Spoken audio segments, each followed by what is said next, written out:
Nama saya Endang Situmorang. Saya kuliah di STIA Banten.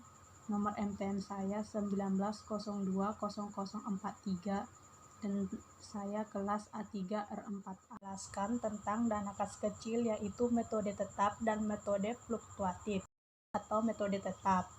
Jumlah dalam rekening kas kecil selalu tetap, yaitu sebesar cek yang diserahkan kepada kasir kas kecil untuk membentuk dana kas kecil. Yang kedua, apabila jumlah kas kecil tinggal sedikit dan juga pada akhir periode, kasir kas kecil akan meminta pengisian kembali kas kecilnya sebesar jumlah yang sudah dibayar dalam kas kecil, sehingga jumlah uang dalam kas kecil kembali seperti semula. Dan yang ketiga, pengeluaran kas kecil baru dicatat pada saat pengisian kembali. Fluktuatif.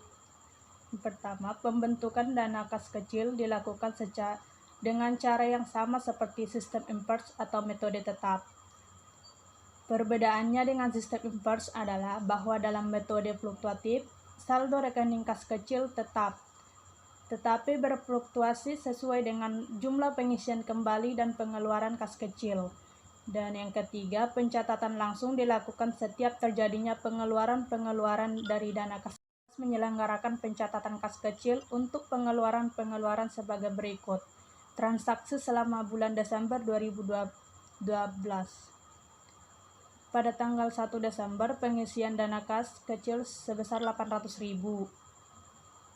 Pada tanggal 4 Desember diberi materai seharga 35.000. Pada tanggal 8 dibayar biaya telepon sebesar 60.000 dan biaya air sebesar 30.000. Pada tanggal 16, pengisian kembali dana kas kecil. Pengenalannya seperti ini. Pada metode tetap 1 Desember, kas kecil terhadap kas sebesar 800.000 dan pada metode fluktuatif 1 Desember, kas kecil terhadap kas sama juga 800.000 dan tanggal 4 Desember pada metode tetap tidak melakukan penjurnalan. Pada metode fluktuatif 4 Desember biaya materai 35.000 di debit. Pada kas kecil 35.000 pada kredit. Dan pada metode tetap 8 Desember tidak melakukan penjurnalan juga. Dan pada metode fluktuatif tanggal 8 Desember yaitu biaya rekening telepon sebesar 60.000 di debit, biaya rekening air 30.000 di debit, dan kas kecilnya 90.000 di kredit. Dan pada tanggal 16 Desember pada metode tetap, yaitu biaya materai sebesar 35.000 di debit, biaya rekening telepon 60.000 di debit, biaya rekening air 30.000 di debit, dan kasnya 125.000 di kredit. Sedangkan pada metode fluktuatif 16 Desember yaitu kas kecil terhadap kas sebesar 125.000.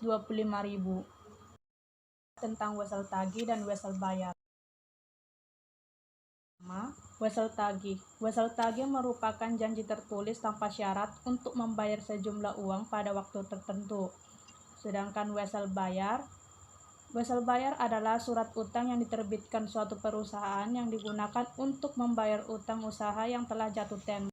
Tagih. Ada satu perusahaan menerima wesel dalam jangka waktu 90 hari dengan bunga sebesar 10% yang bertanggal 1 April 2020. Sebagai penyelesaian piutang PT Mayora yang lewat jatuh tempo sebesar 10 juta, maka penjurnalannya tanggal 1 April wesel tagih pada PT Mayora sebesar 10 juta di debit dan piutang usaha PT Mayora 10 juta di kredit. Perusahaan Mayora melakukan pinjaman sebesar 10 juta rupiah pada tanggal 1 April 2020. Jatuh tempo pembayaran utang adalah 90 hari dengan bunga 10%.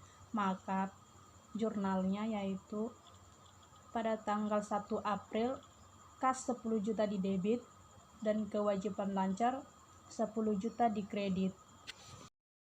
Catatan bunganya tanggal 29 Juni beban bunga sebesar 250.000 di debit dan utang bunga 250.000 di kredit. Dan pada tanggal 29 Juni kewajiban lancar sebesar 10 juta di debit dan beban bunga 250.000 di debit dan kas 10.250.000 di kredit. Sekianlah hasil presentasi saya. Akhir kata saya ucapkan terima kasih.